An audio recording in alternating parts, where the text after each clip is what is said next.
Best of bias. You need the earful, you should try us. From pop culture to the movies to unite us. It's the best of bias. The best of bias. It's the best of bias. You are now listening to the Best of Bias Podcast with Lydell Dinero and Hugo Twilight.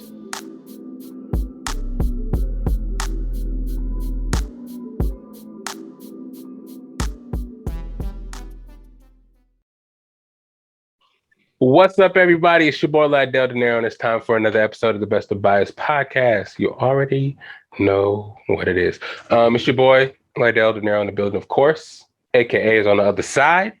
What's going on? What's cracking? And I forgot to mention, for you audio listeners, you don't really know that he's on the other side. So he's here with me in this building, in this audio verse. We also got another person in the building today. Who else we got in this thing? Hey, it's V-Ronz. It's V-Ronz. She's not on the camera today, but she's standing by. She's our producer off to the side. Don't worry about it. She'll be popping in and out of conversation. To our visual YouTube watchers, you won't see her, but audio is going to be like she's right there in your ear. So we ready for it. But today, pop culture episode and Hawkeye episode 4. That's what we got on the docket. You know what I mean? You guys ready for that? Yep. Can I interest you guys in some of that? Yep. Sure. I was going to say bias, but I'd rather just say that. But anyways, let's jump right into it, man.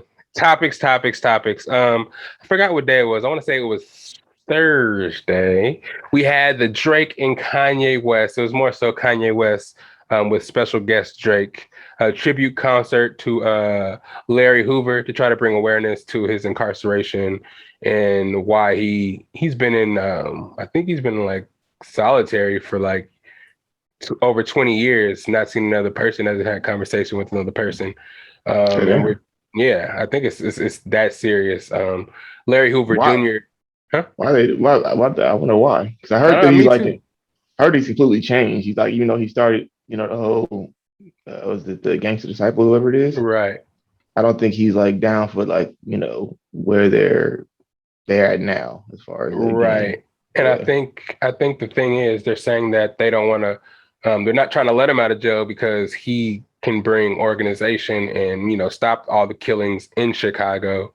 And they want people to keep killing each other, the black people to keep killing each other. And if they let him out, not only is he potentially can go back to drug dealing, he can organize everybody. And I think that's what they're scared of. It's been years. Larry Hoover Jr. is 47, and he said he's never seen his dad outside of jail. How old is Larry Hoover Sr.? He's like in his 60s or 70s. And he's been in prison for how long? For like for 47 years. I want to say his whole son's life. Yeah, his mom was pregnant with him when he went in. So what's it going to take, like a retrial or something? I forgot exactly what it was, but it was something that Donald Trump initiated. Actually, I think Kanye was saying where it's like a program in jail to where like I think it's nonviolent offenders or something like that. If it's drug related and they've been like on good behavior for a certain amount of time and they're no danger to society, they can get out of jail or something like that. But they're not letting Larry Hoover out on that because they think he's like dangerous to let out. But he's like an old man, you know what I'm saying? Mm-hmm. And a lot of people like Kanye West and Larry Hoover Jr. are saying like if he gets out, he can make some real change in the community. And that's a lot of what he was doing when he was actually out.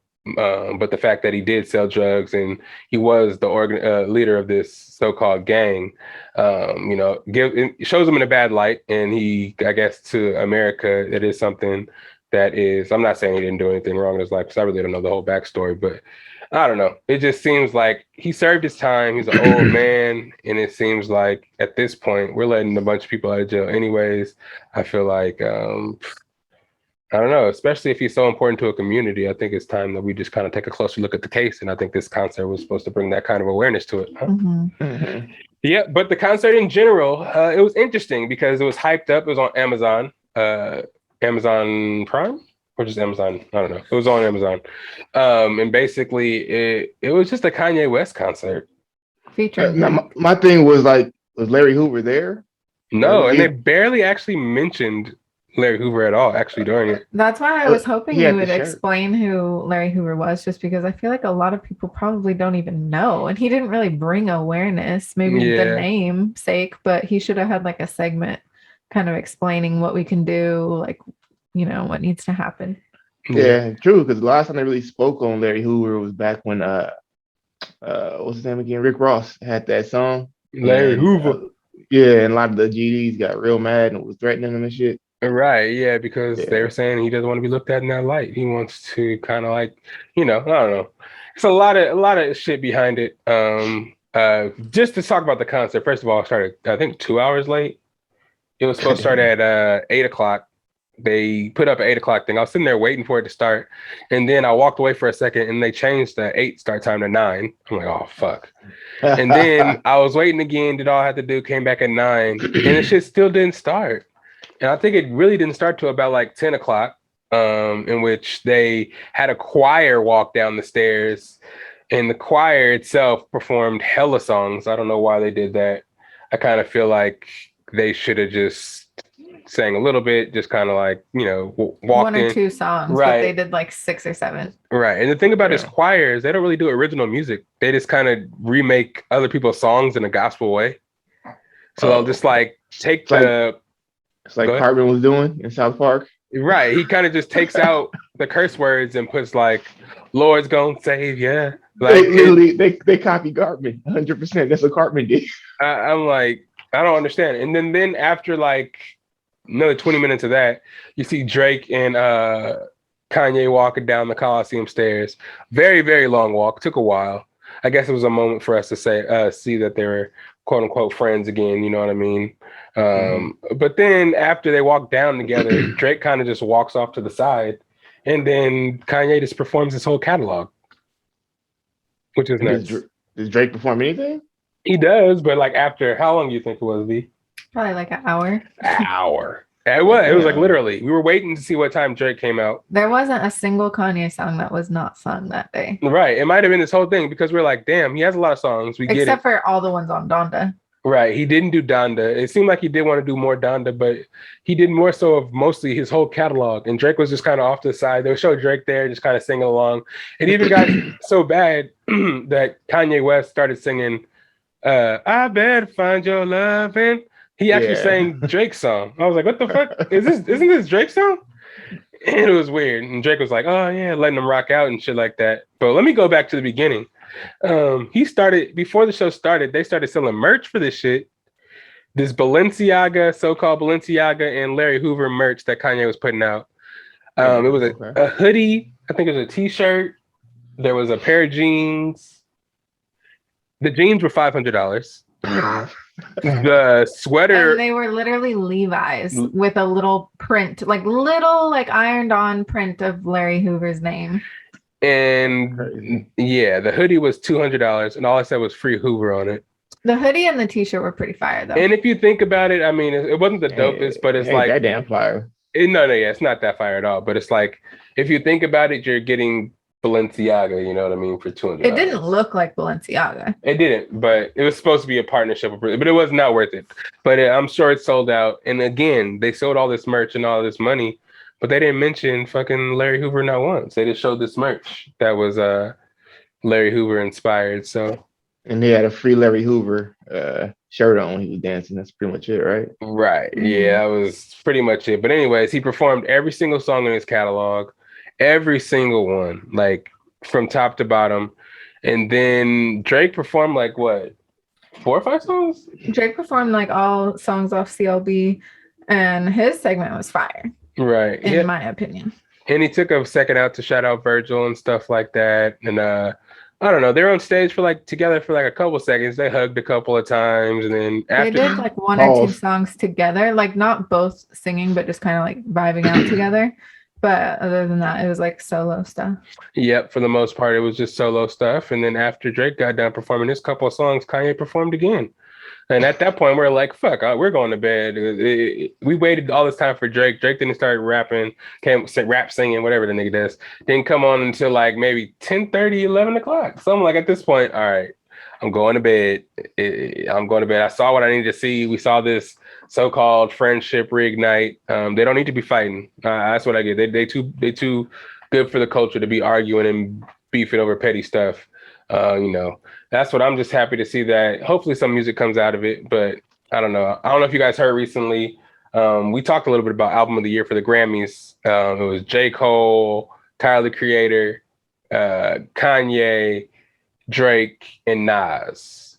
All their respective albums from this year. Drake is backing out of the whole running now, taking his album out of consideration and out of the Grammys, supposedly because he didn't even submit it himself. They submitted it for him. His team didn't submit it, so he's taking it out. Some would say that he's scared to lose to Donda because people thought Donda was better and is probably going to win Album of the Year. What do you guys think? I think the opposite, but just out of respect. No, I think CLB was better than Donda, but that's just my personal opinion. I wasn't like fond of either of them. I didn't dislike them. I wasn't like it wasn't. I don't know if either one are like album of the year material. Yeah, I just see instrumentally and production wise. Donda definitely. It hits different. Yeah. The music quality and the words and stuff aren't as dope, but if you just put it on and play the music and just listen to the instrumentation of it, that shit is wild. It's way, I think it's way better produced than anything really that's come out this year.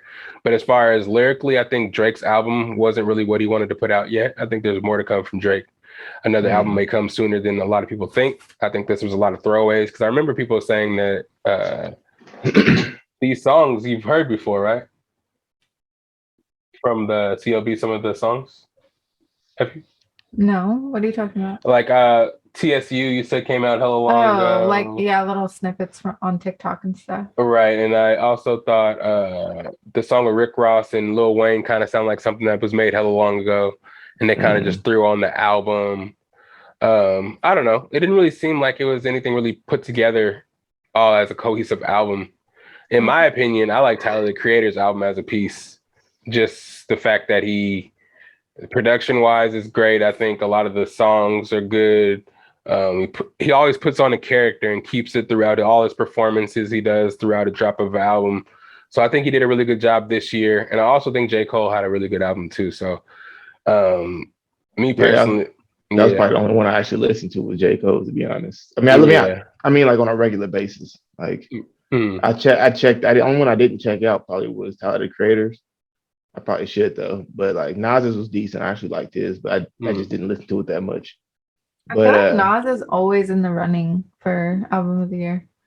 I think it's Nas, that's why though. Yeah, I feel like people call him on this Jay-Z standard, and he's like New York. Everybody's like that New York bias, and people do hold him up to that accord. I don't really. I mean, personally, no hate. I don't really, I haven't really listened to Nas really.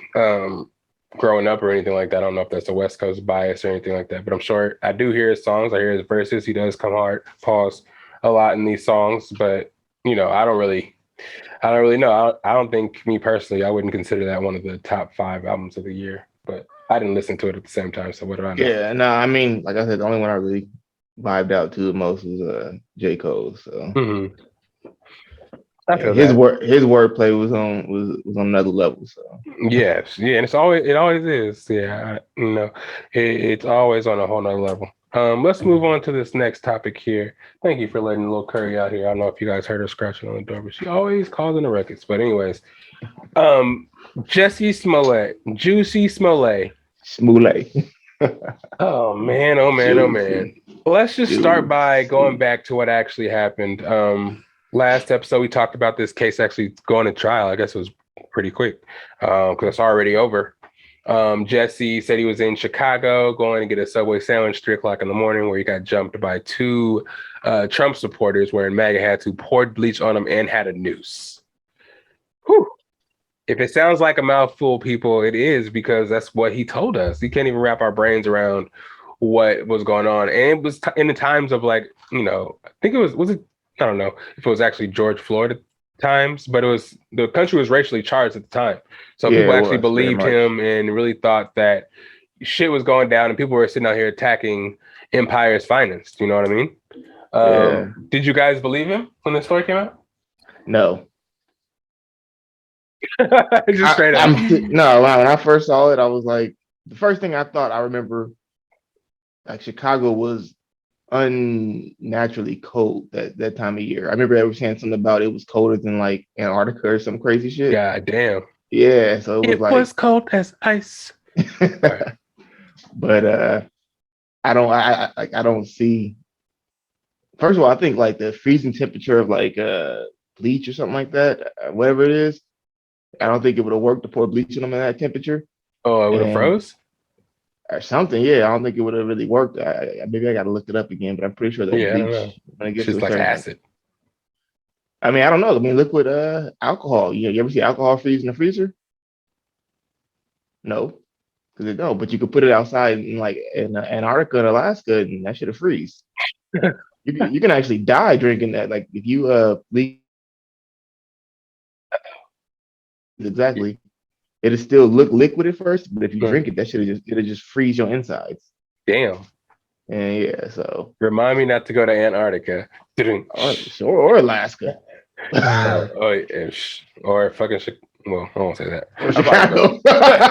Because it'd be cold as shit out there too. I don't like the cold. That cold do not fit your boy well. But yeah, basically. Oh yeah, what about you, V-Ronz? Did you believe Juicy Smollett? I mean, I guess at first I just didn't realize why you would make something like that up. Right. Like I was more shocked when it came out that he had made the whole thing up. I was like, what? Why would you do that? Yeah. And to boost his acting career. That's I don't know. The second when I saw it, it just didn't make sense. Like, yeah.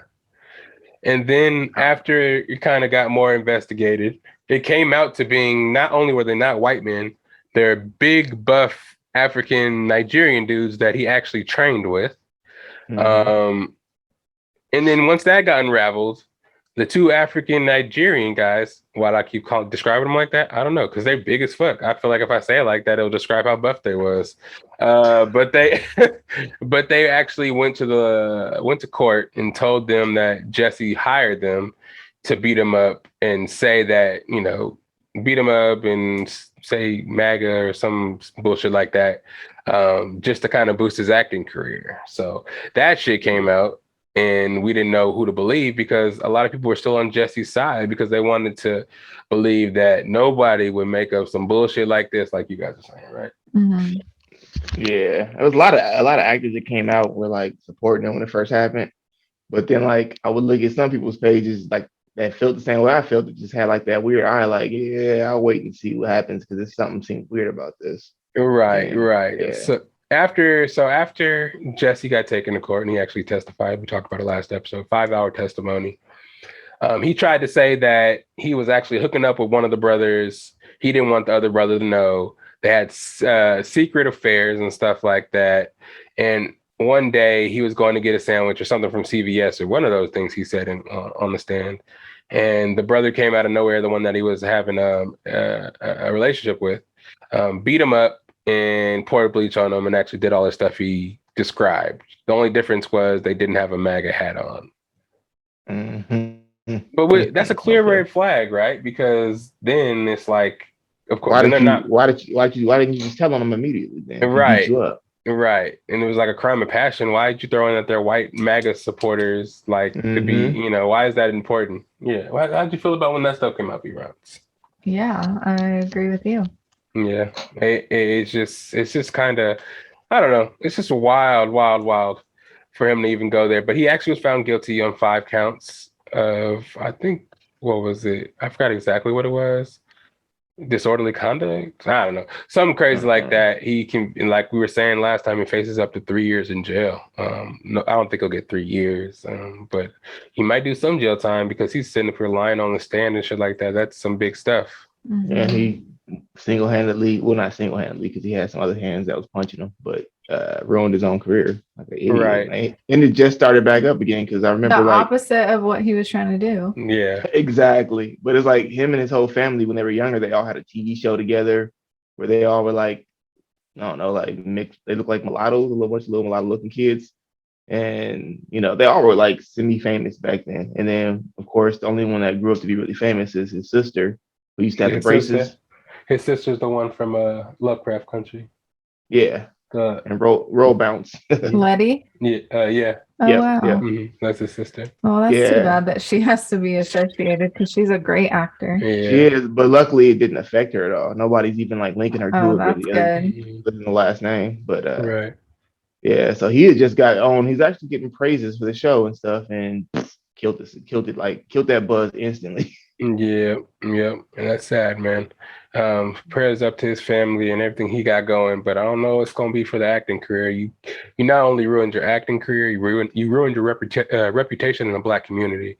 I don't know if you'll get that back. And also, you got to realize when you're playing with the law, you are a Black man in their eyes, still Jesse. So they will try to throw the book at you for trying to get over on them. You know what I mean? So step lightly. Next, let's move into something here. Travis Scott interview with Charlemagne the God. I guess Travis Scott approached Charlemagne asking him to do the interview. He was tired of sitting in silence. I don't know if it was the right thing to do. I don't know if his team actually warned him to do it or not. I don't know if you guys seen the interview. You seen the interview? I've seen clips. You seen the interview? Seen clips. Yeah, I've seen and heard clips too. I listen to a lot of Charlemagne, and he's promoted it a lot, especially on the Breakfast Club. They have people call in and respond and react to it, calling the radio station. But they just sat down one-on-one, and talked about the Astroworld and the tragedy and how he felt about it and what he wanted the people to know. But yeah, what did you guys see? Tell us some reflections. I mean, she can go first. You probably saw more clips than me. I think I only saw like 2 clips. I didn't see much either, but I've just seen a lot of people having the same reaction that he didn't say much. It's like you may as well have kept it at that Instagram video in black and white that you posted. It's like he just kind of reiterated, like, obviously he feels terrible, but I don't think he feels responsible. Yeah, right. I mean, I feel like a lot of times when it comes to the artists too, I mean, when they set up that whole venue, they hire people to do it, and I think the only thing that he would have been held accountable for was just hiring the wrong people. Right. And I don't know if did he mention that? Did he bring that part up? Because that is like the most important thing. It's like you weren't ready to hold a festival of that size. Right. Yeah. And at the same time, it was kind of like he couldn't really say that though, because in this interview, people are just wanting him to accept responsibility more so. But he actually wants to tell people like, all right, I'm just the artist here, and it's not directly my fault. You know what I mean? But him saying that just will get him looked at in a whole different light. So it's such a confusing position to be in, which he definitely wasn't ready for. I'm sure he didn't spend time with his PR team to be like, what am I going to say here? I feel like he just kind of did it because he thought he needed to. And nobody's going to talk him out of it. And he thought Charlemagne would be somebody who would be comfortable with. And I kind of noticed the wording and stuff that Charlemagne asked him. He didn't try to get at him too much to make it like pointed. He actually tried to help him out, but he didn't have the answers really. It was like, what do you want the people to know, the families to know, how you feel about what happened? You know, just shit to make him say like, okay, this is something you should have down, something written down to let people know like you're sincerely. But he just kind of tried to come off the top with it, and it kind of more so sound like, you just want them to know I love them, and you know that if anything need anything, I'm here. I heard one of the families rejected his help. A lot of them were. Yeah. Mm-hmm. But one thing that kills me is like, I mean, because like I feel like this situation is similar to when you are a big rapper and you got an entourage around you, and one of your crew members or one of the people who's with you who, you know, just decides to go and do something stupid, and because he's, you know, part of your crew, your name gets brought up. Nobody even speaks to him. You had nothing to do with it. But in this case, I mean, he was there, but he even said that he's like, you know, I wasn't really hearing it. The people yelling at me, telling me to help. He's like, but you know, whenever I did see anything, I pointed it out and tried to get somebody to go over there to help him. He's, I didn't know it was as bad as it was. Right. And I mean, that's a possibility. When you're up there doing a job, you know, like you think you have to do your job. Mm-hmm. And if nobody from your crew is like coming up there like, hey, there's this going on, we got to stop the show and do this. Nobody did that. So he probably just went on with the show. And I mean, Michael Jackson's shows was like that. I mean, although he was a little more equipped, but I mean, they had people passing out left and right at his shows and like getting carried out on bleachers and stuff. And that shit was like, they had like, videos where they would like put out documentaries, and that would be like a leading point of it, where they would just have a portion of the documentary where it's just his music playing, and then people getting drug out of his concerts, passing out and shit. So But in this case, it was people dying. So I guess that's a little different. Yeah, But that's what nobody. I was gonna say too, because it's like, yeah, this one was different, but I just feel like festival and like concert culture needs to change a little bit in terms of like the actual concert goers, because I just saw a bunch of videos from Rolling Loud in SoCal this weekend. So many people getting wheeled out on stretchers and stuff. Like it happens at every single show. People are doing way too much drugs, passing out. And so, yeah, the Travis Scott one was like, he probably thought that was normal because it is. And so what he saw, he didn't know people were actually dying, but what he saw was probably what he sees at every show, people passing out because they did too much drugs. And people squish together because that's a common thing too. That's why I don't go to concerts. That's what I don't understand, like why he didn't see people actually getting like trampled. But I guess, yeah, that does happen. But and yeah, my thing is artists aren't completely sober either on stage, especially Travis Scott. I personally, man, there's so much to think about as an artist, man. You're on stage trying to remember all these words, trying to perform, trying to stay on point, trying to give these people a good show. Lights shining in your face, so it's not, you can necessarily pinpoint shit that's going on. People are going to be taking drugs. You don't know if it's more so of a serious thing as like somebody getting trampled or somebody just passing out from drugs.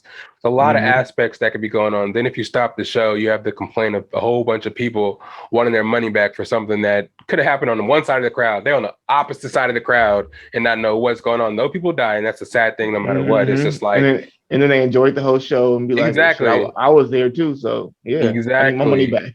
$500, like, but then it was kind of shady about the money back thing. They said if you get your money back, you waive your ability to sue for anything. But I don't know, man. I don't know. It's just kind of fishy, man. Because I've been seeing this shit at concerts. I've been seeing people get beat up at concerts. I've been seeing people get stabbed at concerts. It has nothing to do with the artist. You can never blame the artist for that. I mean, these people. Well, I mean, one thing, I feel bad about saying it because they lost their loved one, but like anybody really like dove into the fact somebody brought a fucking 9-year-old kid to a Travis Scott concert, where he's like known for having the crowd go like get amped up and do crazy shit. But he's also really big on Fortnite. He has a meal at McDonald's. Young kids are really into Travis Scott. He's a PlayStation. I understand that, but I mean, like as a parent, as an adult. As a parent. Oh yeah. I can't blame the kid. The kid passed away. I'm talking about the adult bringing your kid to this, and I understand that the adult probably was thinking he's with me, so he'll be safe.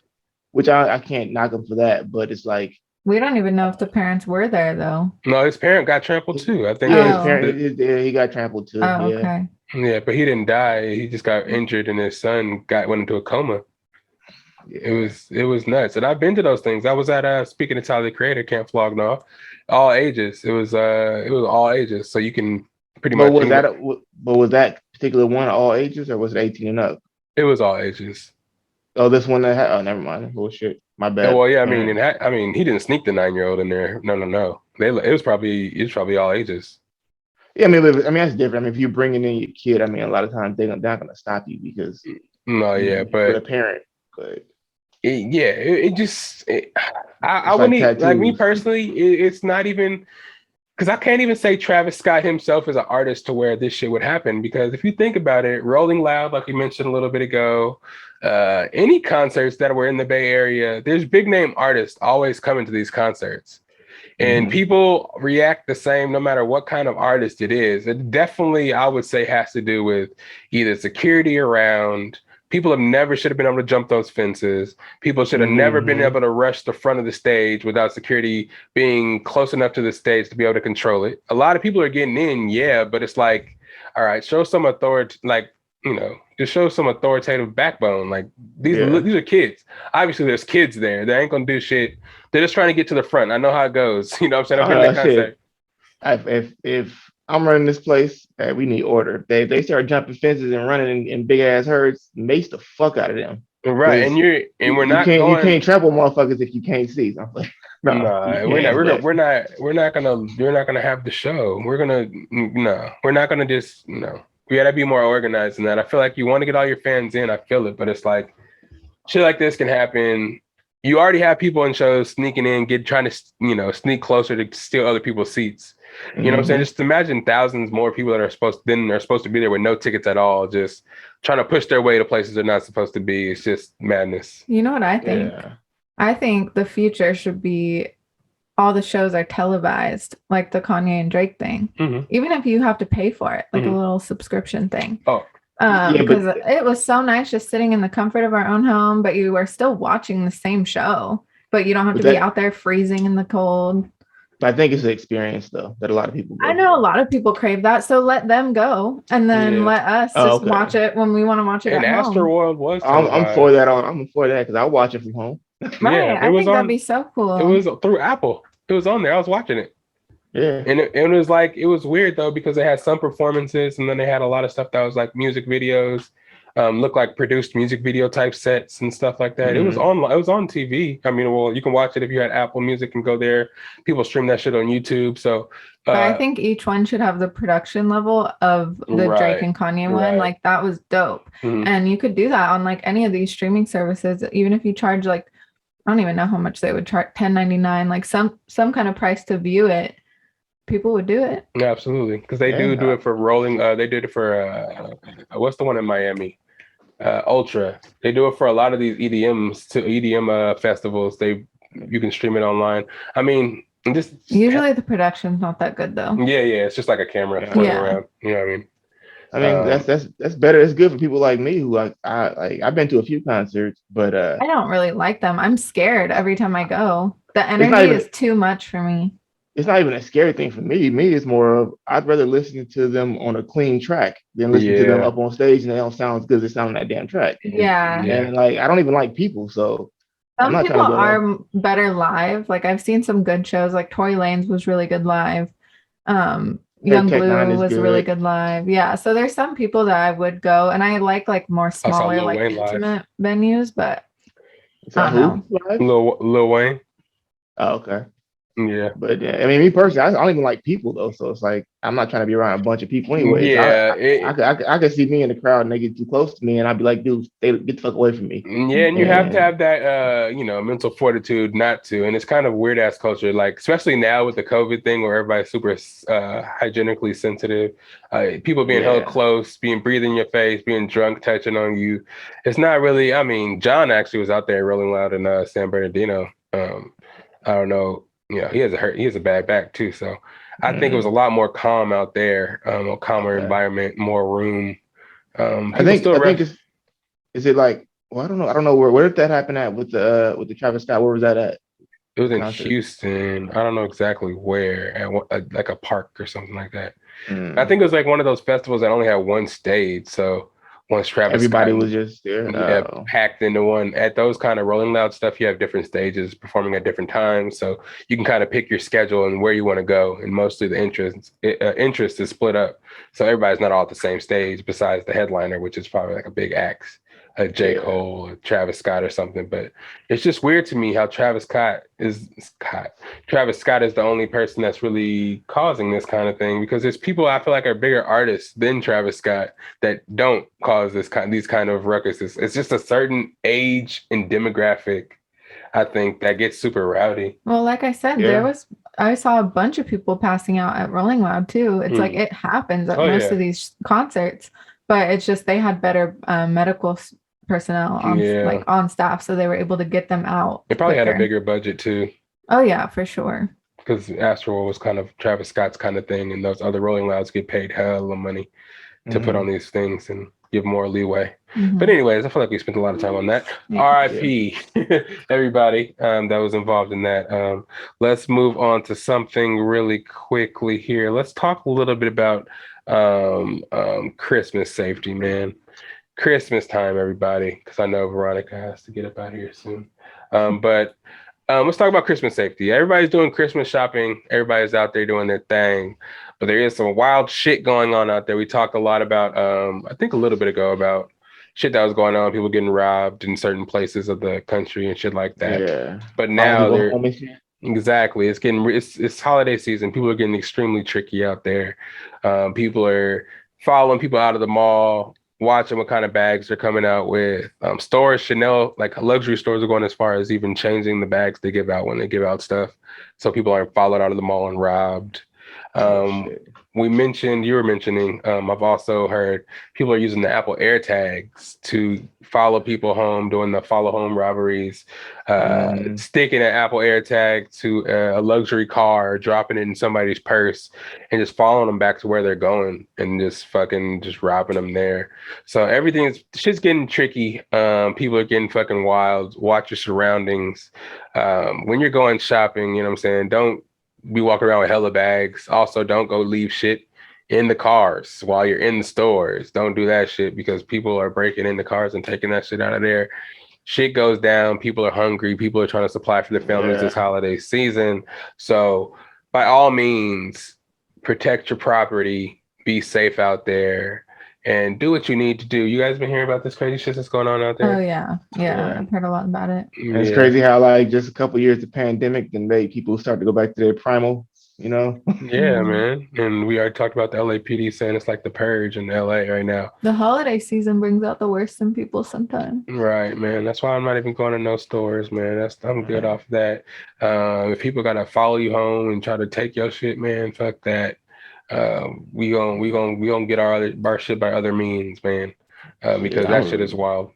I ain't buying shit, but if motherfucker follow me home, I'm gonna make an example of that motherfucker. He gonna be stretched out taking that concrete challenge. Oh, the room temperature challenge. Room temperature challenge? Okay. God damn. That means his body turns to the same temperature as the room. Oh yeah, I'm about to get a sword soon. What the fuck is he gonna do with a sword? Nigga, wait a minute. I got you. Oh yeah. What do you mean? You come in there, you ain't ready to shoot. I'm jumping down the stairs with a samurai sword, with a katana. You gonna lose that arm. You better shoot, motherfucker. Get some shuriken. I already got a crossbow. So I said a case like that in Australia where a dude came in, tried to rob this dude and his girl, and dude came out there with a sword and gave that motherfucker the one to the chest, killed him. Oh yeah, it's bad. So I mean, if you want to, you can get I'm gonna have a little one and a big one. Anyways, but yeah, anything you got to say about any shopping safety? I know you're the frequent shopper, you know what I'm saying?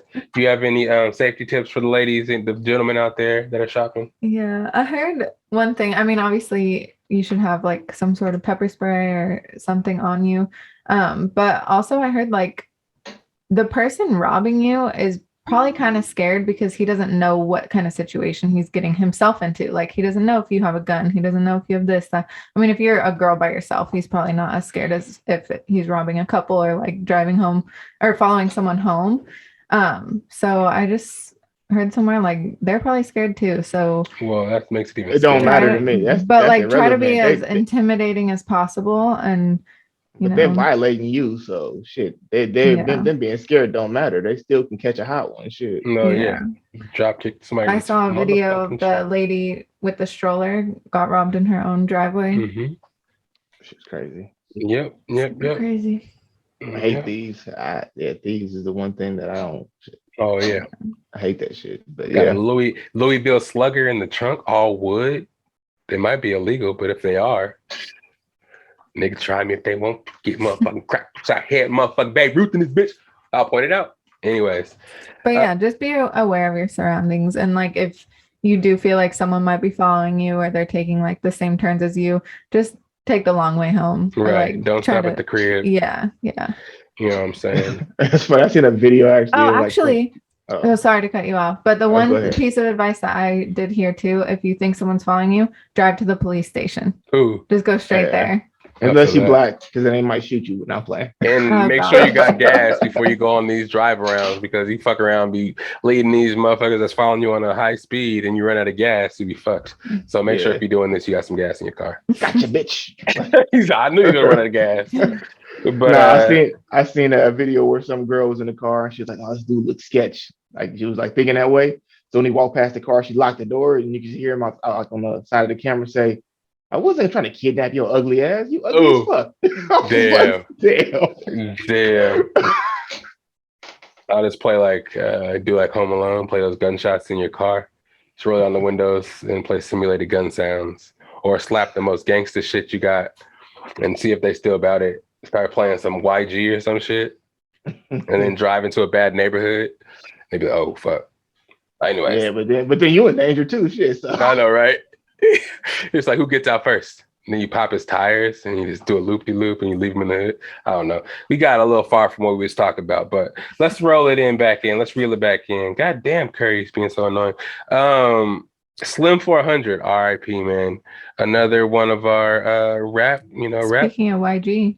Yeah, speaking of YG, another one of our rap guys, our rap California native rappers, taken from us. 34, 33, I believe. Way too young. Yeah. Killed in his driveway. Freaking his dad's driveway, actually. Ooh, man, in Inglewood. It's nuts. It's a crazy world we live in right now, where people are just out there killing each other at a rampant pace, man. Back to what the LAPD were saying, because this was in LA. They said it was like the purge out there. It's open season. They said people are robbing people and getting taken to jail and out of jail before the police can even write up the report. They're saying like it was safer being on a set. I don't know if this is appropriate for them to be saying LAPD. They're saying it's safer to be on a movie set with Alec Baldwin than to become to LA right now. Yeah, he said this on the news. He said it on the news. I was like, whoa, that's intense. That motherfucker probably sat there and practiced that in the mirror and was like, this is gonna hit him. This is gonna get him. Right, with a straight face to make sure I have a straight face, not disrespect family, but just let them know I'm serious. Like, yeah, it's wild. And for the LAPD, you're saying that, I mean, I'm gonna believe them. I'm gonna keep myself in the house and keep bringing out smash episodes for y'all. How about that, Best of Bias listeners? How about that? Yeah, feel me? You were talking about the dude, the Black Godfather's wife that got killed the other week, and yeah, same type of situation. Yeah. Did you hear about how they caught that dude? Oh yeah, they were. He was he like hiding in the bushes, or he was like at breaking into somebody else's house and shot himself in the foot? Yeah, some bullshit like that. Yeah, he was walking around with a fucking assault rifle. That motherfucker got the same name as me. I was mad about that. Oh yeah, so now everybody we're looking at. Except he spelled it with 2 A's, so it's not the same. So, whoa, his name is Aria. Oh, okay, he's just one of them. He's just one of them. Yeah, but RIP Slim 400, he was like a really integral part of YG's clique, and I'm sure YG is going through it right now. Nipsey really close to. I never really listened to his music that much, but I seen interviews. He seemed like a cool dude. And the fucked up part was, didn't he just get shot like 2 years ago, 9 times? And he got shot hella times. Yeah. In front, going to his family's house. Just like this time he was at, I think he was at his dad's house this time. It's wild. Yeah, he's the dude that was famously one of the people from LA that was talking about fuck 6ix9ine, and then got a fuck 6ix9ine tattoo or some shit on his arm. Yeah. But yeah, he was since YG, Mustard, and Ty Dolla $ign was coming up with Pusha Inc. I listened to him a lot in high school. He was a part of them, and he was coming up with YG, so I knew him from that. But he didn't get as popular. Well, he probably did in California, but not on a big scale like Ty Dolla $ign, DJ Mustard, and YG.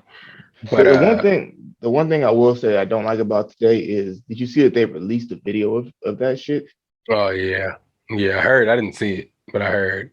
I watched it. I mean, he fought, but nothing he could really do. Yeah.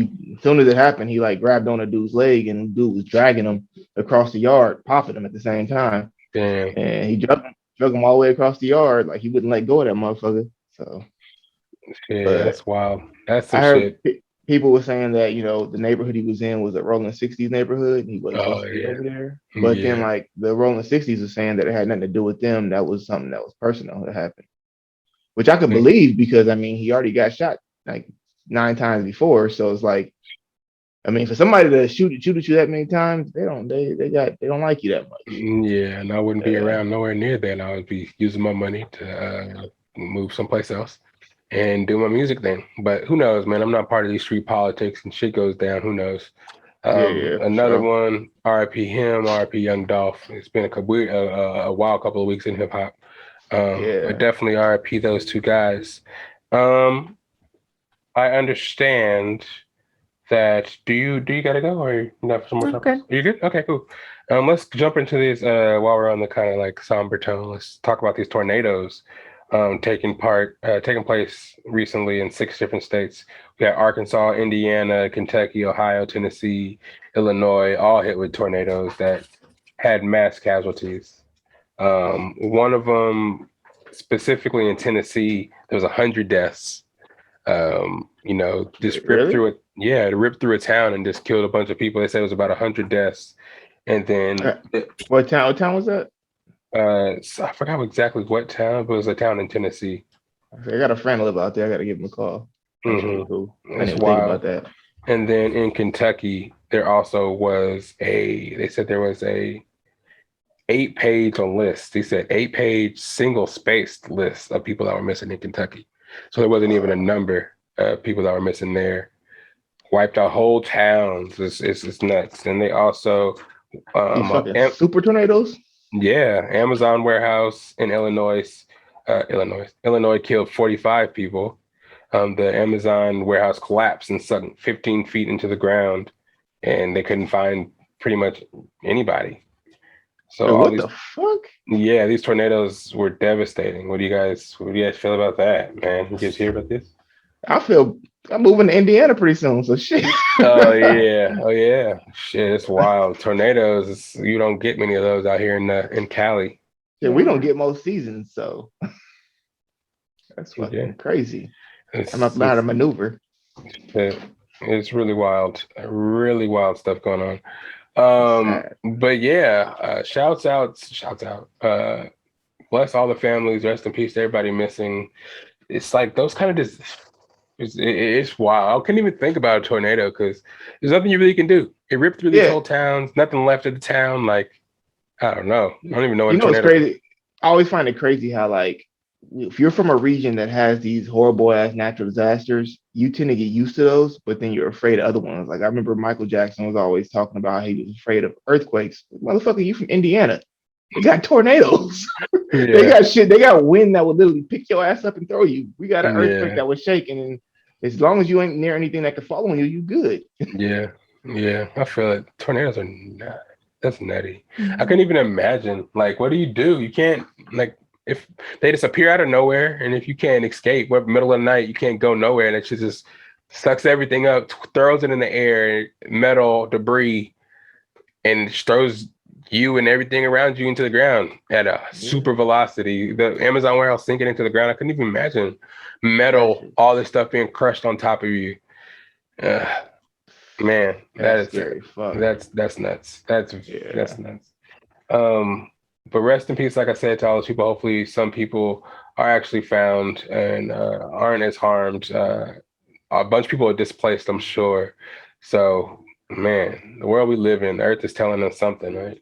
Yeah, Mother Nature is upset. Yeah, about something that we did, overpopulation, overproduction, something. Yeah, it's like the Mother Nature is the white blood cells of Earth. They coming to try and get rid of us because we act like a cancer. I don't explain. I mean, it's probably true, to be honest. But... Okay, Kyrie Irving.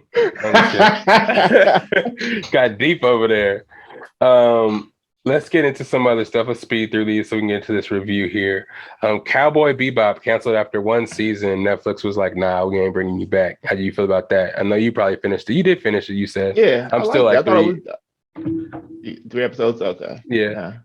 I thought it was good. Mm-hmm. But they spent a hell of time on that. Why would they do that? Yeah, it's nuts. That's I just feel like they didn't give it a chance. Well, like somebody was offended. Somebody had to be offended, or something like that. Or maybe it just didn't have the projections they expected. Didn't have the ratings that they projected, I should say. Yeah. Yeah, I feel that. But shit, man, I thought it was cool. Like the violence was dope. The fights was cool. Yeah, the fights was cool. I feel like it had, somewhat of a resemblance to the anime. I wonder what went wrong. Maybe there was a compensation dispute or some shit like that.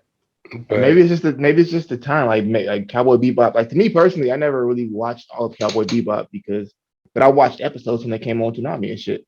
Yeah. But maybe it's just the time. Maybe that was like people were just not in the mind state to listen to jazz and slow bounty hunters. Because some of the parts of the stories can get slow. Yeah. But I don't know. And it's a little different. So it's like, I don't know. I don't know really, but I thought it was a decent show. I thought it was only thing I didn't like was when they showed Ed at the end, and I was like, Ed seems like she's overacting, but okay. I feel that. Well, hopefully they can make something happen because I'm sure there's a lot of fans of that shit. They brought back He-Man, and I heard people didn't really like He-Man's first part, but Yeah, part two came exactly. out. You know what I mean? Exactly. So they should give But it I another think chance. I think that's different. I think with He-Man, they were like, yeah, people don't like it, but we already have the other part done. So Yeah. you know? Yeah, I feel that. I feel that. Moving right along, let's see here. What else we got? I just want to talk about coaching real quick. Coaching in college football, the state of that.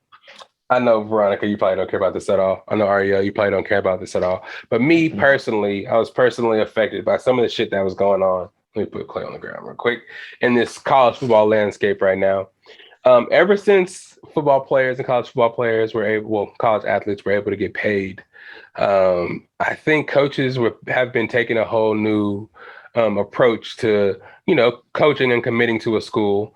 These coaches sign 10-year contracts, lucrative contracts with these schools to stay and coach, in which they do a bunch of recruiting, bringing students from across the country, getting them to commit to a school, and thus making the team better. Selfishly making the fan base really hopeful for the next year and what's going on with the program. As of recent, a lot of coaches that were known for being at a program for a long time, highly regarded programs, are jumping ship and going to other schools. I guess you can call them more highly regarded schools, taking big contracts and just dipping out. So these high school players are signing to the school. They're planning to move their whole families out to these whole different states. And then, for example, our coach, I say R as in Oregon, you see that O back there. Mario Cristobal, he was alumni of University of Miami. He became a good recruiter when he became the head football coach over at Oregon. He was able to bring students from across the country, great football players from across the country. For the last couple of years, 4 or 5 years, he was with us and was able to turn our school around recruiting wise. We got players we never thought we would have got from like California, LA area, all the way down to say like Florida area. We're getting players to come play for Oregon. Once the University of Miami came offering him a job, he's supposed to, take our school to the promised land. We're number 3 all year, pretty much, basically, for the college football playoffs, about to win a national championship. And then right after he gets an offer from University of Miami, he actually accepts the offer. We knew he accepted the offer weeks into, the last couple of weeks of our playoff or our season. But this man jumps ship and goes to Miami. And then once he goes to Miami, he takes all the recruits he brought to our school with him, all of our coaches with him. And National Signing Day for recruits and stuff is like this week. And he did all this last week. A lot of the fans and stuff didn't really know anything about it. He just kind of did this all of a sudden. And before this, a coach from University of Oklahoma, very good school, this guy named Lincoln Riley, left that school and went to USC in LA, the opening there, leaving all the students shocked over there, like, oh shit, he's leaving us and going to California. All the good players that University of Oklahoma was going to get from his recruiting, he took with him over to USC, leaving the school with no coach and no players. They go from a highly regarded program to a program with no coach or players in a finger snap. All the coaches leave. And then after he did that, it started a domino effect of highly respected coaches doing that. And then our coach left for Miami. We had one of the highest recruiting classes the school has had in school history. Once he accepts the Miami job, he takes all the recruits with him. He takes all the coaches with him. And we have no coach 1 week before the signing deadline. And as the coach leaves, more and more people decommit from the school, saying they're so solid on the sign. Even though we lost a couple games toward the end of the season, they're still going to sign with the school. They change their mind and they go to rival schools or schools from their hometowns because we don't have a coach or any stability. So that's what our coach did to us. And it's kind of fucked up because not only are the students promised this thing and they have their hopes to come into Oregon, which was their dream school. Say somebody from Texas always dreamed of going to Oregon, in Eugene, Oregon. Like, you don't get that very often. You know what I'm saying? Highly ranked offensive tackle lineman from Texas wants to come to Oregon and play. All of a sudden, coach leaves and the number 1 tackle in the country wants to go to Texas now because he's from Texas and they have a coach and stability. We have nothing. So we don't, you know what I'm saying? It's getting really crazy out there. I guess they're taking the approach as since coaches can get fired in the middle of a 10-year contract that the school signs with them taking another job and getting paid more money, more secure contract shouldn't be that big of a deal. And I agree. Yeah, I mean, it's cool. I guess looking from the outside looking in, selfishly as a fan. But I think if you look at it in the bigger sense, it's like, okay, well, if they fire you, they're firing you because you're not good for that organization. And when you leave, like they're that big. When they fire you, they're just firing you, one person. They can still hire somebody else. But when you leave and you take everybody with you, you're pretty much crippling the whole organization itself. Yeah. It's like they'll preach, that I'm staying forever. I'm building this program to the kids. They do in-home visits with these players, go to their houses and tell them shit. He was actually recruiting for a while before he took the Miami job. He was recruiting people probably to Miami on Oregon's dime, taking their private plane. Phil Knight is a really big booster. Phil Knight, the co-creator of Nike. Big money man. He's pretty much one of our biggest boosters. And our ex-coach, Mario Cristobal, was taking our private plane around, flying out to go get recruits for his school. Nutty. Shit's crazy out there. The students are making money now. Coaches are trying to find a way to make more money themselves now too. So, world, I just want to get my little perspective out there. We got a new coach though, Dan Lanning. We stole the defensive coordinator from Georgia. The Georgia Bulldogs, who were ranked number 1 for pretty much the whole season, are actually going to make the college football playoffs. So we're giving those bitch ass schools a taste of their own medicine. We're stealing somebody's coach, and I hope we steal their recruits too. It's getting dog eat dog out there, man. You guys better buckle up because it's going to get crazy. If you ain't got no money to spend with your school, if you ain't giving out contracts, you know what Oregon's doing right now? Sorry, guys, I'm going to ramble right now for a second. Oregon is they always get custom Jordans because Nike is with Oregon. They're going to auction off those special edition Jordans online, and they're going to give the money they get from the auction to the football team. That's crazy. They're going to make so much money. They're able to sell them on StockX and get the proceeds to go to the football team, which is probably going to be a whole bunch of money because people love Jordans, especially Oregon-themed Jordans. They're going to sell them for hella high prices, which they probably make them for pennies on the dollar. And all that money can go right back to Oregon's football team for nothing, which is genius to me. It's crazy. And it's going to be a sales point for the students or the football players that want to come there because they get to make money off people reselling Jordans on a third-party app. That's just making money for, it's like $2,000. I don't want to get into the math because I'm not a math magician. But yeah. Magician. Let's go into this commercial break. We're going to talk a little bit about boxing. We got some boxing matches to talk about, and then we're going to get into this Hawkeye review. But thank you guys. Thank you, V-Ronz, for the first half. I appreciate your insight. We'll get you more into these, be our moderator from the side, our silent producer over there. Thank you. Thank you for everything. But yeah, we'll be right back, AKA you sticking around for boxing and Hawkeye, of course, right? Yeah, that was a stupid question. But anyways, we'll be right back. It's the Best of Bias podcast. You guys don't touch that dial. I'm going to get some water and I'll be right back. All right, guys, we'll be right back. Did I say it enough times? We'll be right back. But first and foremost, I want to let y'all see this merch here we got going for the Best of Bias podcast. I told you guys that I had something special on the way for y'all. Hats, bucket hats, all that kind of stuff. And as you can see, what I got on my head right now is the, Best of Bias trucker. You see the logo on top. Nice little thing. I got trucker hats, beanies, bucket hats, dad hats, all with the logo on them. Let me show you. You know what? Let me show it. It's better to show.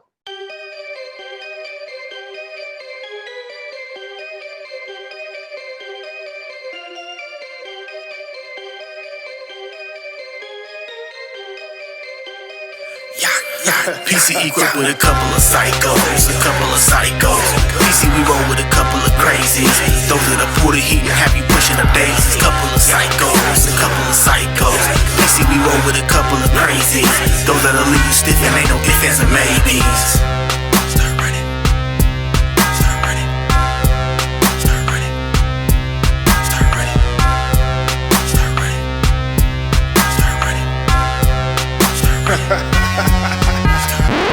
All right, and we are back. What's up? It's the Best of Bias, bringing you the freshest, the hottest topics that you guys heard in the last couple of weeks, along with some Hawkeye review episode 4. But right now, we're in the midst of giving y'all some of these topics. Let's talk about this boxing, man. There's some boxing matches, some UFC fights that happened this weekend simultaneously, which made for a good weekend of combat sports. Let's start with you. What did you see? Some highlights you saw from this weekend? Yeah, we got the Lomachenko fight versus Comey, which I mean, I was expecting him to get Comey out of there because I mean, Teofimo got him out in like the second round. He's already been beat in decisions by a couple of people. I forgot. I think one of them was Robert Easter Jr. I forgot the other dude. But I mean, he's just like you could tell that his style was like made for somebody like Lomachenko to just pick him apart, which is what happened. Yeah. And Lomachenko hit him with a real good hit. I forgot which round it was, and dropped him. Like a good one. Yeah. And he kept trying to look at the corner, telling the corner, stop the fight. But they didn't listen because they knew that Comey had more heart in that. But it was like, Lomachenko, I thought he did good, but he should have did better for what the way people for his skill level and how people portray him and like, consider him to be like the best fighter alive and whatnot. He should have beat him more. He should have got him out of there, but he didn't. But he dominated the whole fight. It looked good. He was catching him with almost every punch he wanted to throw. All in all, it was a good fight. But I just wish that like the fights were more like in the old days where you actually had like fights people wanted to see. Because like even with the Gervonta Tank Davis, like with his fight, I think they haven't released the pay-per-view numbers. They probably weren't as high as they expected them, but it's like I don't see an issue with that. Like you had a last minute replacement of somebody who I've never heard of, and I watch boxing. I mean, there's a lot of boxers I've never heard of, but I never heard of Isaac Cruz, and it was a good fight, and it was a good way for you like for him now to become popular, right? But at the same time, he did fight against a hurt Tank. And we never seen it. It was Tank's power hand that was hurt, which he's supposed to have power in both hands. But I mean, he chose to just box him the whole fight, and he did great. It showed a whole different dynamic of him. But it's like, I don't know. It's like boxing nowadays. They just need to just like keep those. Like, I don't say throw, but people just need to just be in it for the sport and the money. But it's like, I feel like if it wasn't so many other people, they had to like get money when it comes to like organizing a fight, it would be a lot easier. But everybody, like, they always try and make these negotiations proper because it's like in our reality, I win, you tell me how much money I'm getting. A lot of that money is going to my team and people I pay and shit. So really, I'm getting a fraction of that.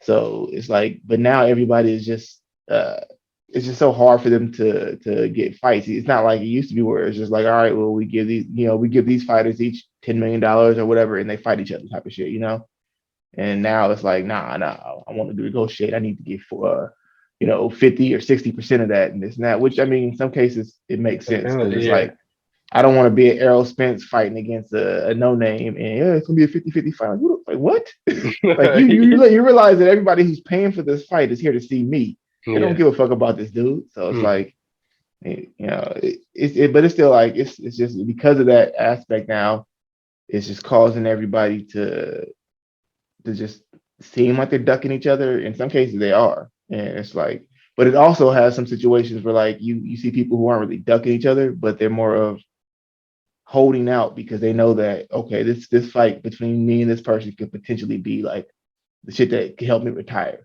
because it'd be so much money I get. Yeah. So they're like, some people are like, no, I just want to fight you. Another person is like, hold off, go ahead, keep winning your fights and build your name up so you can get on the same level. So when we do clash, we can each come out of this motherfucker with like $200 million. But exactly.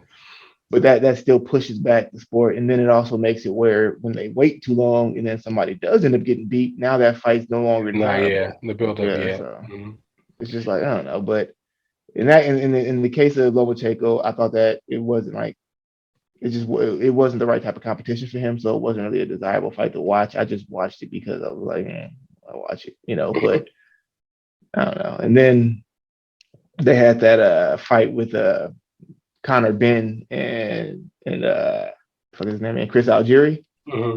So Chris Algieri is not like a superstar fighter, but he's fought a lot of people. Like he fought against Pacquiao, and Pacquiao knocked him down like fucking 8 or 9 times in that fight. But he didn't stop him though. He couldn't stop him. But to get knocked down like 8 or he was just getting knocked down left and right in that fight. And then when he fought against Errol Spence stopped him, hit him with a nice, just like he was actually making him touch everything. He was beating his ass that fight, and then eventually stopped him. And that was I think that was his first time being stopped. And then in this fight against Conor Benn, he got put to sleep. Oh yeah, I saw that. You see that the way Conor was about to, he was going down. Yeah, hit him again. Don't do it. Yeah, that would have been it. It would have been over. But that the fucked thing about that is Conor Benn's father is a legend from UK, a boxer, and there was another fighter. I feel fucked up because I can't remember his name right now. Gerald McCullough, that's his name. And Gerald McCullough was they called him Baby Mike Tyson because he was fucking everybody up when he fought them. I mean, he was beating everybody's ass. Like the hardest puncher in history of boxing, he beat the fuck out of that dude twice, knocked him out both times. So they brought him over to London or Europe, whatever, to fight against Nigel Benn, which is Conor's father. And Nigel Benn was called the Destroyer, which is what his son's called too. And he was known for being like a knockout artist too. But when the fight first started, he was no match for Gerald McCullough. Gerald McCullough almost destroyed him in the first round, had him through the ropes, beating the fuck out of him. And the whole fight, it was predominant. Like if the fight would have ended and went all the way the distance, it would have been unanimous for Gerald McCullough. But something happened, and I think the 11th round where Gerald just kept blinking over and over again. And then at one point he gets like dropped, but it wasn't like a real drop. And then like he gets back up and then he just takes a knee and they stop the fight. And then after the fight, halfway through the celebration, you just see him in the corner laying down, and they took him out on a stretcher, and he never got right. And to this day, they said his mind is like he can't even remember that fight. He can only remember his fights with that dude I told you who was like the hardest hitter in boxing. He remembered those fights because that's when he won his title. He can barely hear. He has like the mind of a child now. Wow. Yeah, it's fucking horrible. And so his dad had like contemplated suicide and shit because in his mind he did that, even though one of his trainers, one of Gerald McCullough's not trainers, but one of his sparring partners stated that prior to that fight they were sparring and he was like, I hit him with a jab, and he reacted to it like he was really hurt. He was like, but I've hit him with jabs like that multiple times and he never had any issue to it, but he was acting like he was hurt. And they stopped the little training or whatever, and he said when Gerald was talking to him in the locker room, he said, "Man, I really was hurt. I don't know what it was." And he said, "But I noticed that he was blinking like that. He kept blinking nonstop like that. And when I saw him doing it in a fight, I was like, oh shit, he's having the same issue, But yeah, so after that, Nigel Benn, I think he had a couple more fights, but he really kind of gave up on fighting after that because you do something like that to somebody that's you fuck with your head. So that's why when you said that, I was like, I highly doubt his son wants to experience that shit too, But that's wild. Nonetheless, his son is a good ass fighter. Look like it. Look like he was a good ass fighter. Yeah. That's dope. And then Amanda Nunes, huh? I forgot her opponent's name. Juliana Pena. Okay. Yeah, I saw the highlights. I actually was watching the fight. I already thought Amanda Nunes, because every time she fights, she just whoops whoever she's fighting's ass right away. This fight, I saw a couple of strikes. She got through the girl's guard, knocked her in her chin a couple of times, was pushing her back. But it kind of just seemed like after watching the highlights, Amanda Nunes didn't really train that much. Kind of felt like she was going to walk through this opponent. And she was just getting jabbed up, man. And the problem was she tried to knock her out. And that takes a lot of energy to sit there and go haymakers, and it wasn't working. Right. And then she did that whole roll around the ground shit with her for a while. That shit's exhausting as fuck too, especially when you got somebody who's really good at the ground game. So you're not just laying on them doing prison sex, but you're actually actively trying to keep them from transitioning while they're underneath you. Exactly. Yeah. That shit's exhausting. And then because Amanda Nunes will submit your ass too.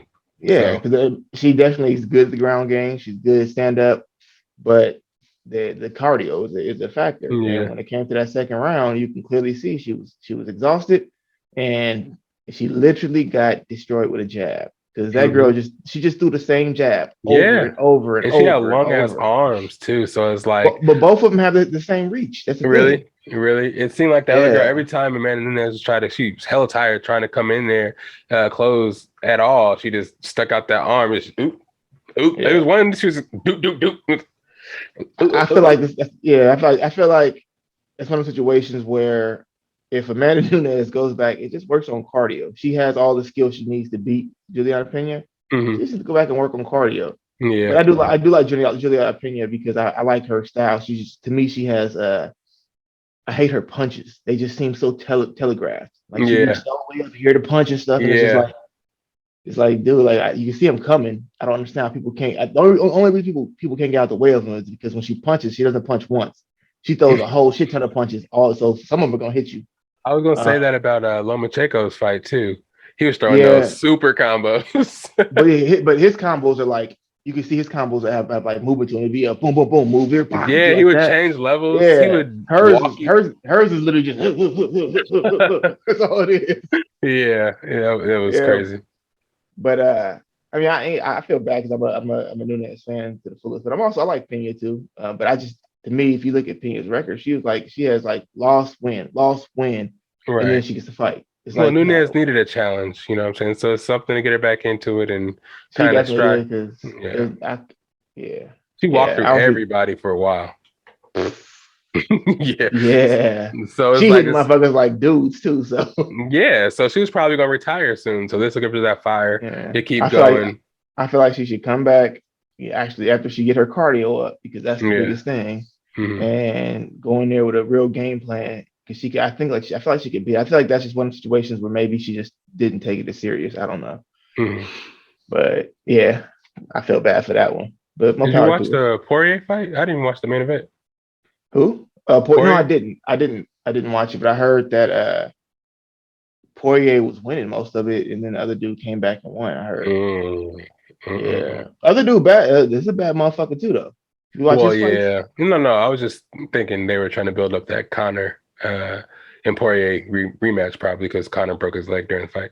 No, I might want to see that shit. No, I don't know. I just thought that was what was kind of building up to. Nah. Okay. I'm a Conor fan. I'm a Conor fan, but I don't want to see that again. And I saw Cody Rembrandt get his ass knocked out too. I didn't watch that one. Ooh, boy, he got knocked. Yeah, he got knocked out. I think it might have been first, second round. Honestly. Damn. It was only 3 rounds anyway. It wasn't a championship fight. So yeah. I gotta look it up though. I didn't know that. That's fucking crazy. Yeah. Because he fought with Faber out of Sacramento, right? So a little personal. But yeah, let's get into this Hawkeye, man. What about that? Your story. Yeah, because this Hawkeye episode really much didn't happen anyways in Hawkeye. It was decent though, but it was kind of like just it had like one narrative really. Yeah, but I was that fucking video. I don't know if you saw. Did you saw the video? See the video? No, I didn't watch the video. Yeah, it was just this video where like a dude looked like he just constantly on Facebook Live or Instagram Live, whatever he's on. And he's just talking to people, like explaining, like, his circumstance and how, he's been going through this custody battle for years with his ex-wife about his kids and how she accused him of molesting his kids. And he's been trying to prove himself innocent for 3 years. And then he was like, and I recently got into a relationship with another girl and we ended up getting into an argument. And then she started telling me, well, I'm going to do the same thing your wife is doing and you'll never see your kids again. And he was like, and I never thought this would be me. But I did something I just wouldn't think I'd ever do, and I shot her in the head. Whoa! And it literally came out of nowhere. He's just like talking. He's even like shouting out people who were like messaging him on there, like, "Oh yeah, shout out to you, dude. I appreciate you supporting me. Because how I've been going through."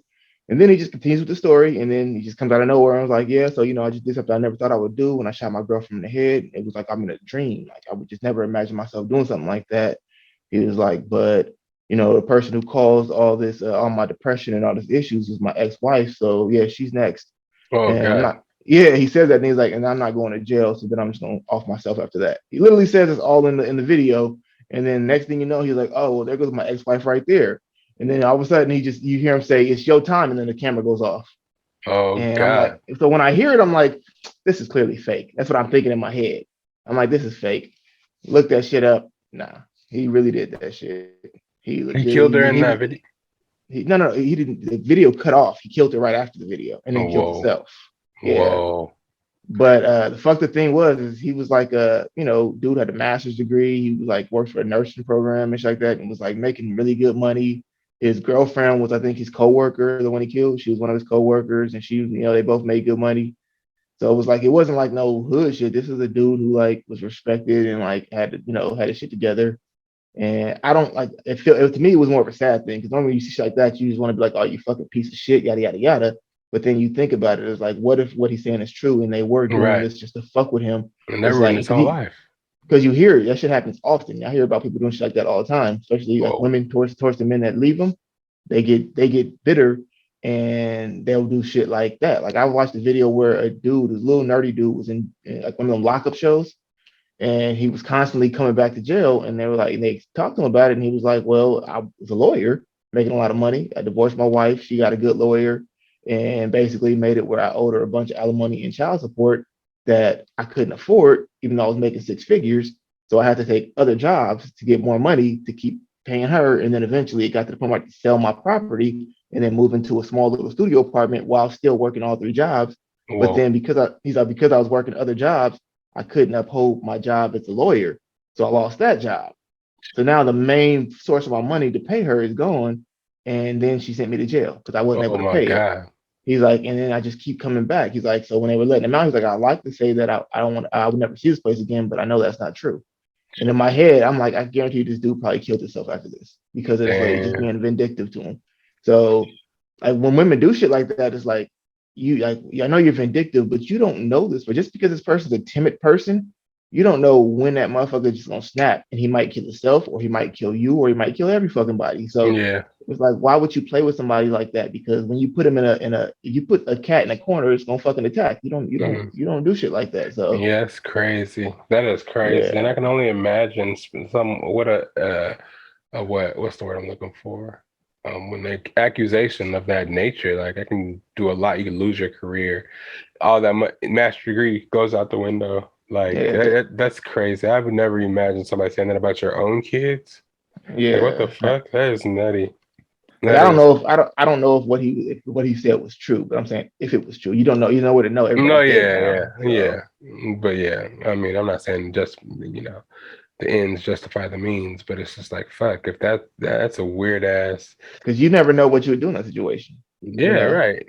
You should definitely weaponizing your kids should never be a thing. Never, especially when it comes to like a relationship, or if you're trying to get one up on somebody, or if you shouldn't use the kids as that. Because to me, vehicle. Like prior to a person taking that drastic a measure of killing somebody like that, the person who is weaponizing their kids is wrong. Because not only are you hurting the father, you're also hurting them kids because they're not being raised with their father.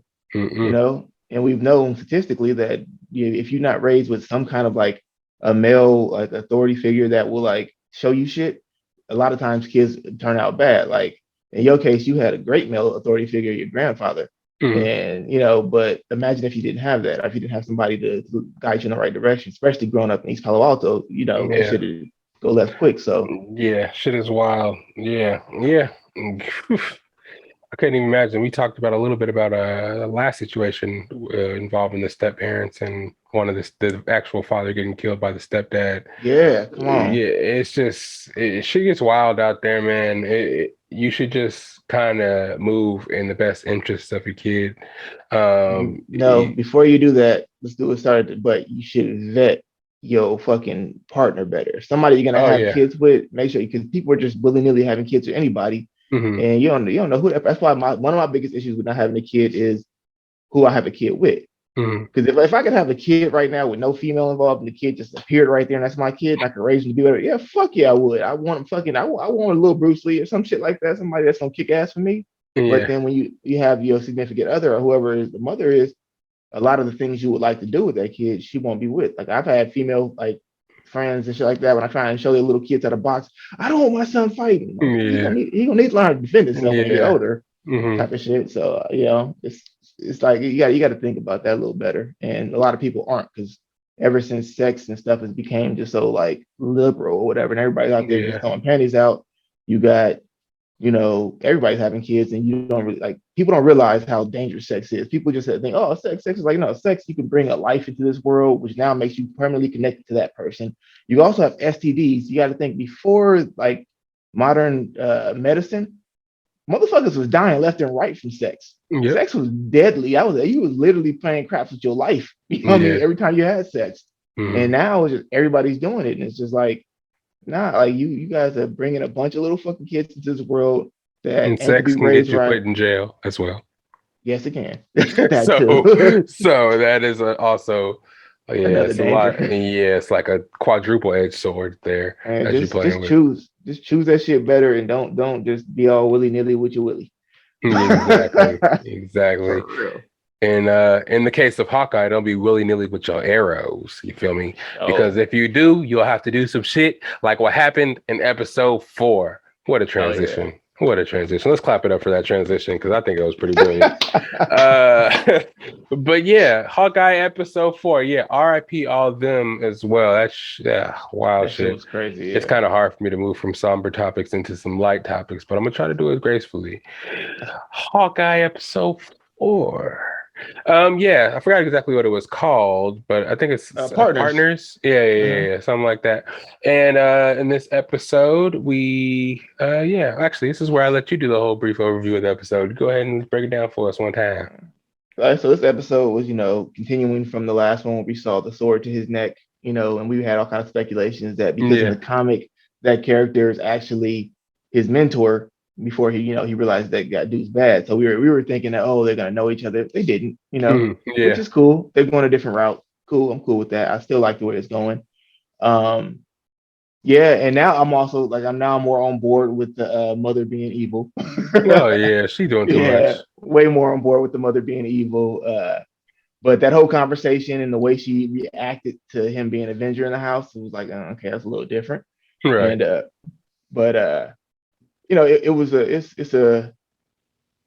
was a cool, and it kind of throws you back and forth because the way she talks to him, not wanting her daughter to be a superhero, this and that. It's like, yeah, that's what you would. No parent would want their kid to be out there in danger like that. But I mean, I also see it as maybe she's bad and she doesn't want her daughter to get in with the enemy because she's doing this. She has to deal with her daughter.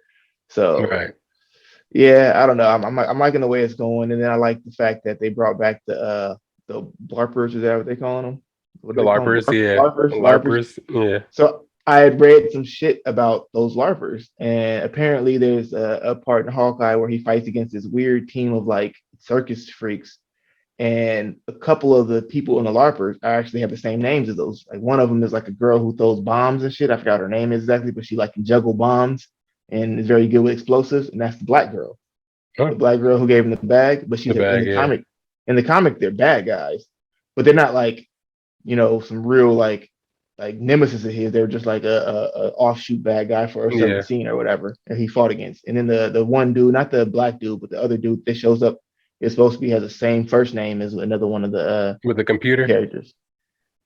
Was he the chubby dude? Yeah, came out the back room with the computer, Oracle. They call him Oracle or some shit like that. Him. He was another one. So, but I think that's why they're making him just goofy, doing all that goofy shit. They're just playing on the fact that those guys are circus freaks. In the comic, they just happen to have skills that can kill people. And I like that. They're paying homage still, but it's kind of changing it up a little bit. That's dope. Exactly. But the episode was cool. I mean, I'm happy that they had a pretty decent fight scene at the end. I still don't like the way that they make these characters who just, I don't know how do you put it, if you are training with a cop or something like that who puts his life on the line every day and is basically the closest thing we have, I want to call them superheroes because they be killing my niggas, but I mean, if you're training with him, you're not going to just be not paying attention, not following orders, and she just doesn't follow orders. And that was wild. You're literally this guy's your hero first and foremost. Secondly, he's a fucking Avenger. He saved the world, and it's you just going, I'm gonna go do it my way. It's no, you listen to this motherfucker. Yeah. That to me is the hard part, is where you just don't listen at all. But other than that, it wasn't really a lot to this episode. I did like the whole Christmas scene and the part that the Thanos was right mug, because that one episode where he saw it on the sink and he just had this like look on his face and and then now next thing you know he's drinking out of it. Yeah. Yeah. So I'm like, okay, that's dope. But they kind of like played a lot of little shit, like the whole little being able to knock somebody out with the thing like that. That's from the comic too. His brother taught him how to do that when he was younger. And even used. I think he used the same thing when she said that he said that a dime would be too small. The brother actually said that in the comic too. Mhm. So they're like, you can tell they're really using a lot of references from the Right, comics and that's shit dope. with Hawkeye. And I like that whole little scene, that whole little them having camaraderie, and it shows that he really appreciated it. So I liked all that. Right. And I'm trying to figure out who that watch belongs to. Who do you think that watch belonged to? The watch The Rolex they went to go get. from it's one of the Avengers, right? Yeah, but who do you think? Because whoever it is still alive. Because he Uh, wouldn't worry about it if they weren't. Because he said it's connected to their DNA. I don't know. Hulk, the Hulk? No, come on. It's got to be Nick Fury. Oh, maybe. I don't know. I think it's got to be Nick Fury. I But was going to ask that. I was going to ask that actually. Whose watch are they going to try to get? I think this is all like all this the little shit that's going on is kind of building up the Secret Wars. You know, Mhm.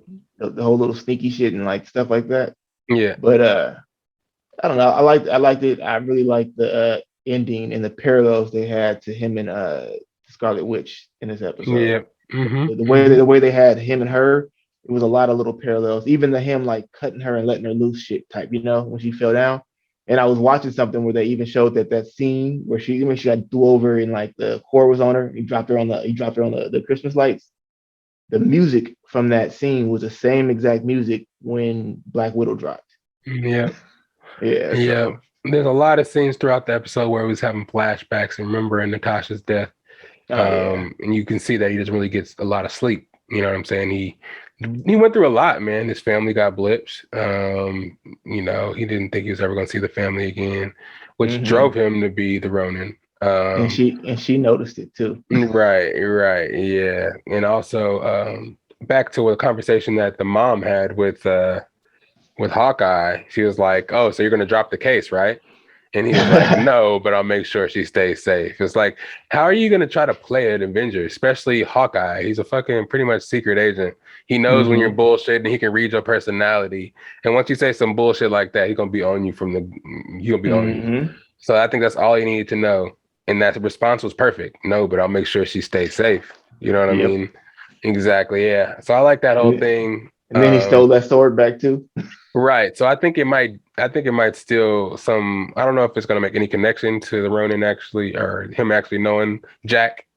But I feel like you're going to know he stole the sword, and then something's going to call back and you're going to see Jack again. I think something might get mentioned. I don't know how deep they'll go, but yeah, maybe Jack was like maybe Ronan trained him, and when Ronan trained him, he had to suit his mask on so he could never actually see his face. Right, exactly, because it didn't give off a vibe that, oh, I completely don't know you. You know what I mean?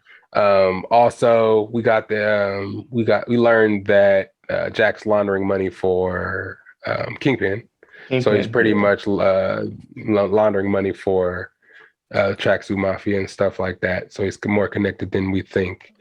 We saw that, and we also got to see that, you know, I don't know, Kate Bishop is still kind of under her mom's thumb, even though she's kind of like 22, 23. She's still kind of like, her mom told her to stay, and she stayed. She's kind of like not making decisions for herself, and I think that comes with the money she kind of got. It was inherited with when growing up. I think her mom still has that kind of control over her. But I did think it was young. Yeah, exactly. She's still young. 21, 22 is still pretty young and impressionable. You know what I mean? So, also, I like the fact that she went and visited Jeremy Renner, even though I think it's still kind of weird how their dynamic. She be staying at his house. He's like an older man, and she's still there. Whose house is it? Is that hers or his house? That's his apartment. But then I got confused the first time I saw it because after he tasked her to go get the arrows and came back, I thought that was his apartment again, but it was the LARPer's apartment they was at. Oh yeah. Yeah, I thought it was his apartment. I was like, damn, she let all these people in the Avengers apartment? They don't give no fucks at this point. But then you see all those fucking video game systems everywhere, and you're like, nah, never. Right, yeah. And then we see that the LARPers are actually gonna make their suits. Yeah, that'd be dope too. Yeah, they're gonna go get materials for the LARPers. They'll be like, oh, if you you know what I'm saying, if you make suit. You know, even better, because now that they're gonna be bringing in the characters from Daredevil, get that motherfucker that made Daredevil suit. Oh yeah, shit. That suit, his suit was like bulletproof and shit. I'm about to say, if they better be able to make bulletproof and sword-proof shit, if they're gonna be maybe walking around on LARPer costumes and get fucked up. Well, one of them is a cop, so maybe she can go get some vests and they can use that in the design. I don't know. Right. All you need is some Kevlar and shit, but and I really hope that weave in some vibranium thread. he just comes with all the supplies and then know what to do with it. That'd be tight. I want to see where he actually gets these arrowheads, because he says he has plenty of arrowheads. It's just the arrows that he needs. So I want to see where he actually gets the arrowheads. He said we have more arrowheads, and I think what that means. I think that what that comes from is like, maybe he just doesn't have, because the Avengers is like kind of shut down or on whatever. He doesn't have anybody to mass produce them for him anymore. Yeah. No. So he needed those arrows. Exactly. And I guess like the whole boomerang arrow thing she was talking about, which sounds stupid as fuck. I guess that was a real thing in the comic. I didn't know that, but really? It's a real thing in the comic. Yeah. A boomerang arrow. But that was him. He actually was all about the boomerang arrows. Yeah, I feel it. It makes sense. I mean, it would have to be like an arrow that can't hurt you when it comes back. I don't know how that would work, but run from that motherfucker. I think, what arrow, the bow I think he should get. You remember Blade Trinity, the one that Jessica Biel had? Has the laser in it, and she actually it probably wasn't a laser. It's probably like an ultra beam light or whatever, ultraviolet light, and she was able to slice people with it, the bow. Oh yeah. Like, but I think that was because it was the ultraviolet light or something like that, and when it hits them, they're allergic to it. Yeah, exactly. She was kind of clean though, but it might work. They're bringing Blade in pretty soon, so why the fuck not? You know what I'm saying? Yeah, so, man. Give them that little ability to. What else happened in the episode? Oh yeah, the whole fight scene you were talking about. Yeah, the breaking into the girl's apartment to get the Rolex. Man. Yeah, how did you feel about that? Why? How did you feel about fucking? What's her name? Fuck, I know her name's Echo, but what's that? All right, no, I guess I forgot her real name. They're calling her real name in the show, but anyways, Echo. How'd you feel about the watch being in Echo's apartment? Do you think it was a setup? Do you think they thought it would come if they stole the watch and had it in there because it's like a transmitter? Well, there's a couple things that were getting to me, like how does she have that thing with his kids' names and ages? You see that shit when she was picking up the paper and it had everybody's age except for the youngest one, and it's like, where did she get that information from? Right, nobody's supposed to know, and it kind of plays on the fact at the beginning when the mom was like, "So do you have kids?" Of course you do. Like that, she was talking to him, and she automatically just assumed he had kids because she knew he did. And then after he left, the phone call, I was watching something where they were saying the phone call she was making was most likely the same phone call that you saw at the end of Black Widow. Remember when she was at the grave and then that, like, she was talking to that lady, the one who I forgot her name, the one that showed up at the end of the Winter Soldier, Winter Soldier, but Captain America. Yeah, exactly. Or Falcon and Winter Soldier. Yeah. When he was talking to U.S. agent, she called him. Yeah, exactly. So remember at the end of the end credits of Black Widow, when she was at Natasha's grave, and that girl came and started talking to her, was explaining to her some stuff, and then she got a phone call, and then next she tells her about the whole fucking situation with Hawkeye killing Black Widow. So they were thinking that maybe that's the same phone call. That's who she is. Maybe they're in cahoots with each other. I don't. I feel it's probably a far reach, but it could be. Yeah. But my thing is that situation is like a misnomer because it's going to be solved right away, right? What do you mean? There's no more Red Room. In their movie, they fucking pretty much shut it down. But nobody knows that. Right, but still, Jeremy Renner is thinking the whole Red Room is after him. I feel like after the one-on-one conversation with the sister, letting him know, like a heart-to-heart, letting her know that he didn't kill her, it's squashed. But you also got to think of the like, she's in the mindset that he did kill her. Right. So she's probably not gonna try to talk to him for a little while. So you can get a little bit of a good fight scene out of it at first. Hopefully. Yeah, because she's not gonna whoop him. It's not gonna happen. I mean, she is a Black Widow, so she might be. They kind of on par with each other, and he's kind of older. I would say he knows all of Natasha's moves for them being best friends. That's true. But you know what I mean. And she doesn't know his moves. Yeah, exactly. And I think that's gonna come out. He's not gonna want to fight. He's gonna break down what happened, heart to heart. Tears gonna drop.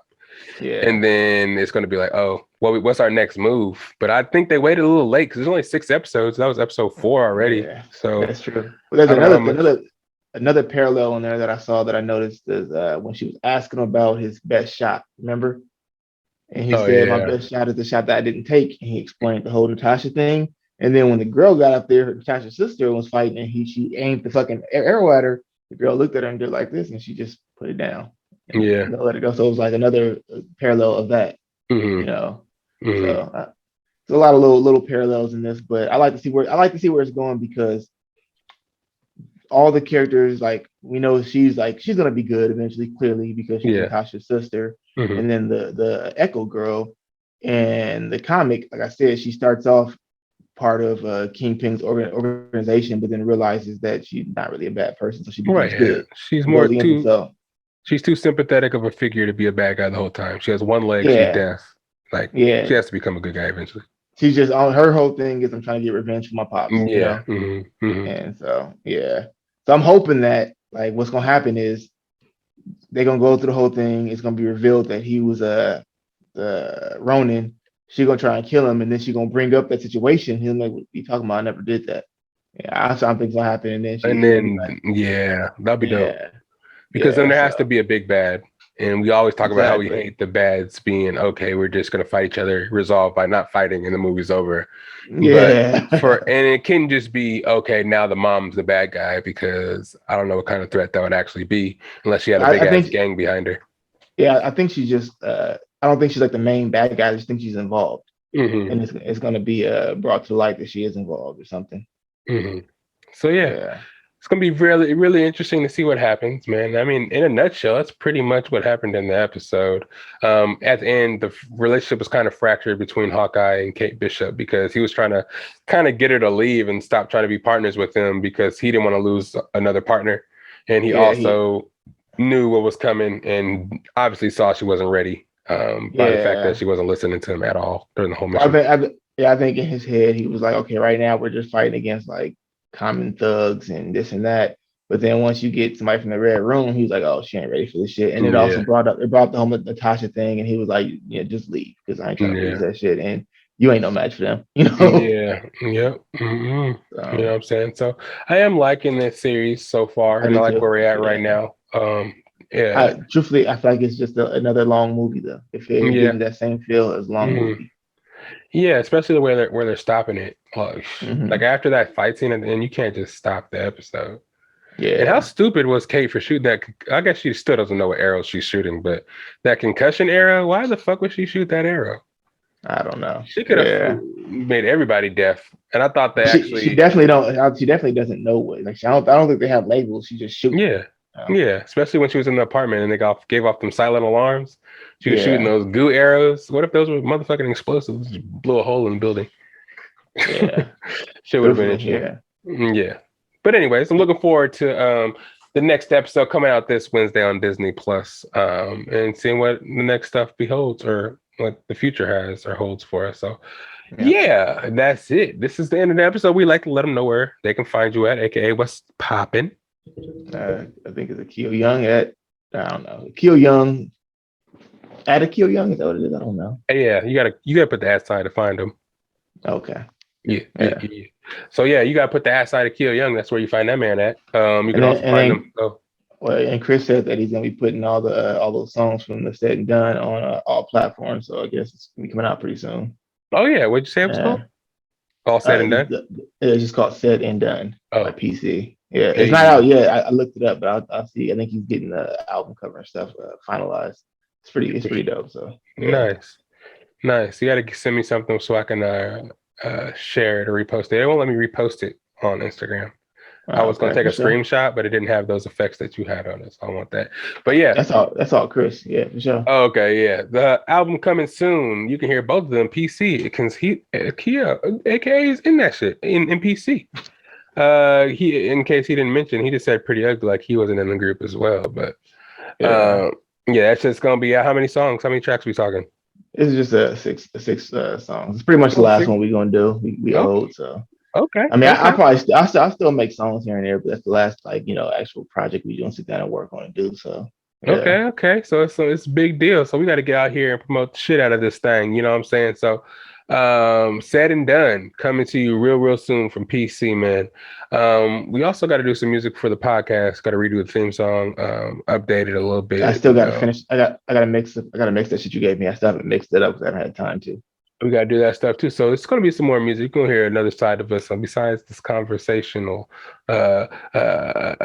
expertise we have, we also have some lyrical expertise to show y'all as well. So, and he makes some beats over there. So yeah, he's saying, we got a lot to show y'all. A lot more episodes coming. You know where to find your boy at. SAC_Lydell on Instagram, Patrick_Lydell on Snapchat. The Best of Bias on Instagram, where you can find your merch. Get you some Best of Bias merch. You see that one back there, somewhere back there. Hit me in the DMs before we get the website up. We have the website up. We don't have the merch on the website yet. So hit me up if you guys want to check out some merchandise. But yeah, you can also find the podcast on YouTube, Best of Bias, website, bestofbias.com. You can find all the latest episodes on any platform. You can find your favorite podcast on Apple Podcasts, Spotify, Google Play, and of course, YouTube, website, all that good stuff, man. Friends, family out there that listen, hit me up if you guys want to be on the podcast. Promote yourselves. Let me get the news out there, what everybody got going on, because I know everybody doing something, especially in COVID. Everybody's in the house, bettering themselves, and got some shit going on, some new business ventures and shit like that. So come to the Best of Bias, talk to the people. We'll go over some topics, review some shit, and talk about what you got going on. Don't be afraid. It's all family here. But yeah, that's it, and that's all. I ain't got much else to say. Do you got anything else to say? Yeah, nada. All right, we out of here. Time for me to get some more liquid in my body because I'm parched. But yeah, where my theme song at, go get you a hat. You know what I'm saying? That rhymes. How about that? We out of here. Later.